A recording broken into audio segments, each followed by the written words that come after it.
Nous sommes le 27 septembre 1989, à Voronezh, une ville d'un peu plus d'1 million d'habitants située à 480 km au sud-ouest de Moscou. Il fait assez chaud ce soir-là, et deux garçons, Vachia Surin et Zenia Blinov, ainsi qu'une jeune fille, Yulia Sholohova, s'amusent dans un parc. Un début de soirée d'apparence tranquille pour les enfants et les habitants du quartier. Mais vers 18h30, une sorte de boule rouge foncé apparaît subitement dans le ciel, ce qui va attirer leur attention et celle de toutes les personnes présentes dans l'aire de jeu. L'orbe fait environ 10 mètres de diamètre et stationne au-dessus de la foule, stupéfaite. C'est alors qu'une trappe s'ouvre dans la partie inférieure de l'engin, laissant entrevoir une créature à 3 yeux portant un disque sur sa poitrine. Après avoir examiné le terrain, le visiteur a fermé la trappe et la sphère a atterri. 2 êtres en sont descendus. Le géant, d'après les témoins, il faisait 3 mètres et avait une petite tête. Il portait une combinaison en argent et des bottes qui avaient la couleur du bronze, ainsi qu'un être de petite taille, sans tête, qui, selon les témoignages, semblait être un robot. Le premier a prononcé quelque chose, après quoi, un triangle lumineux de 30 cm sur 50 est apparu quelques instants sur le sol. L'extraterrestre a touché la poitrine du robot qui s'est mis à marcher. Un garçon a crié de peur, mais quand le colosse l'a regardé avec des yeux brillants, il est devenu silencieux, incapable de se déplacer. Les spectateurs ont crié et l'OVNI et les créatures ont disparu. Les personnes présentes furent tellement effrayées par ce qu'elles avaient vu qu'elles restèrent tétanisées pendant 5 bonnes minutes. Et soudainement, le géant réapparut devant eux avec une sorte d'arme en forme de tube et envoya un rayon sur un garçon de 16 ans, le faisant disparaître. Le géant remonta dans son appareil, puis s'envola vers le ciel. L'adolescent désintégré réapparut sain et sauf.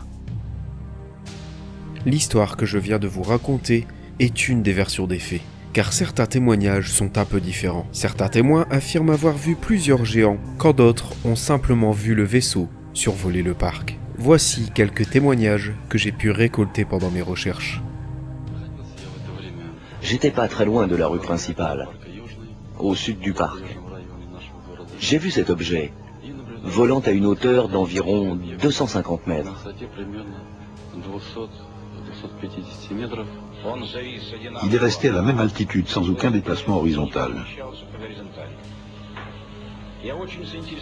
J'ai été très intrigué par tout ça, parce que ça ne pouvait pas être un ballon météorologique. Il y avait une sorte de grincement, un peu comme le bruit d'une perceuse, quelque chose qui aurait foré un trou dans le sol. Ces créatures ont commencé à sortir. Elles ne ressemblaient pas vraiment à des humains. Elles étaient beaucoup plus grandes que les hommes. On voyait bien leurs épaules, mais on ne voyait pas de tête. Il était immense, vraiment immense, beaucoup plus grand que nous. C'était un type vraiment costaud.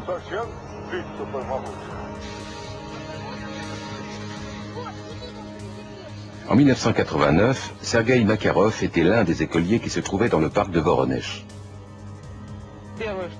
Je me souviens de la foule qui s'est regroupée autour de la place. Les gens étaient effrayés, très pâles. J'étais complètement sidéré.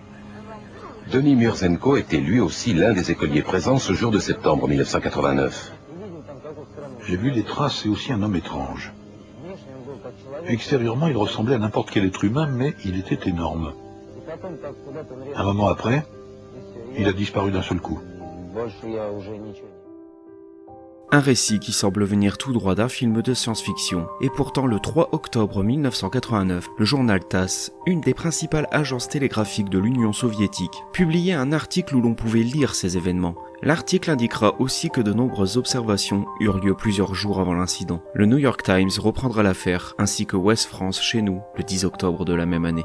Mais l'affaire va s'enflammer, après qu'un adolescent, Roma Torchin, va dessiner le fameux vaisseau avec un symbole en son centre, un symbole très connu du milieu ufologique, le symbole UMO. Pour celles et ceux qui ne connaissent pas cette histoire, je vais essayer de faire simple. En 1966, un certain Fernando Sesma Manazando reçoit des lettres avec un symbole étrange. Elles auraient été écrites par des membres d'un groupe présent sur Terre depuis le 28 mars 1950, se présentant comme émissaires d'une civilisation extraterrestre, les Humites, appelés aussi Humains en français et venant de la planète Humo. Il existerait des centaines de lettres racontant leur périple sur Terre, des lettres avec des mathématiques, de la physique, de la philosophie, la liste est longue. Il y aurait même eu des appels téléphoniques. Jean-Pierre Petit, un physicien français, affirme que ces lettres l'ont grandement aidé dans ses recherches et que les documents ont bel et bien été écrits par des êtres venant d'ailleurs. C'est une affaire très controversée, et en 1992, un certain José Luis Jordan Pena se présenta comme l'initiateur de l'affaire, et reconnut qu'il s'agissait d'une supercherie qu'il avait poursuivie pendant 25 ans. De nos jours, l'histoire a perdu en crédibilité, mais il y a encore pas mal de monde qui pense qu'il se cache malgré tout un mystère derrière tout cela. En janvier 1990, Jacques Vallée, astrophysicien et ufologue sérieux, va mener son enquête sur l'affaire de Voronezh. Il va se rendre sur place à Moscou en compagnie de Martine Castello, une chroniqueuse scientifique qui préparait un livre sur l'affaire Humeau. La première chose qui va les intriguer en arrivant sont les infos qu'ils vont voir au journal télé. Ils vont être surpris de voir le sigle des Humites sur l'un des dessins d'enfants de Voronezh. Mais après quelques jours d'investigation sur place, un dénommé Churinov, qui enquêtait lui aussi sur les événements, va expliquer que le dessin du symbole était déjà connu des ufologues russes à cette époque, et que l'un d'eux l'avait montré au garçon qui avait fait le dessin. En plus de cela, le symbole est aussi une lettre de l'alphabet russe, qui se prononce un peu comme le J. Tous ces éléments vont donc rendre sceptique Jacques Vallée concernant les Humites, mais il va continuer d'investiguer et va rencontrer beaucoup de monde en Russie, comme des membres de l'Académie des sciences soviétiques, le cosmonaute Vyacheslav Zudov, directeur des équipes des vols spatiaux, et débattront ensemble de diverses théories sur les ovnis. Des vidéos seront montrées à Vallée, notamment une prétendue analyse des sols par des scientifiques soviétiques pour localiser le lieu d'atterrissage. Ils avaient recours à une technique de magnétisme biologique, des méthodes assez farfelues qui ne convaincront pas. Malgré tout, il s'est réellement passé quelque chose dans cette région et ils vont quand même recueillir des informations intéressantes. Il y aurait eu des milliers de témoins concernant des objets non identifiés et qui auraient même survolé par moments des centrales nucléaires. Concernant les êtres gigantesques, Vallée fera le rapprochement avec un cas très similaire en Argentine en 1978. L'orbe rouge de Voronezh est bel et bien crédible, mais certains éléments de l'affaire sont discutables. Concernant le prétendu lieu d'atterrissage, j'ai trouvé quelques éléments. L'objet d'un poids estimé à plus de 10 tonnes aurait non seulement laissé une trace dans le parc, mais aussi irradié la zone en question. Or, une commission d'enquête composée de plusieurs spécialistes, dont des physiciens, n'aurait trouvé aucune anomalie après divers examens du sol et des micro-organismes. Pour eux, la trace de l'OVNI existait bien avant la date de l'atterrissage.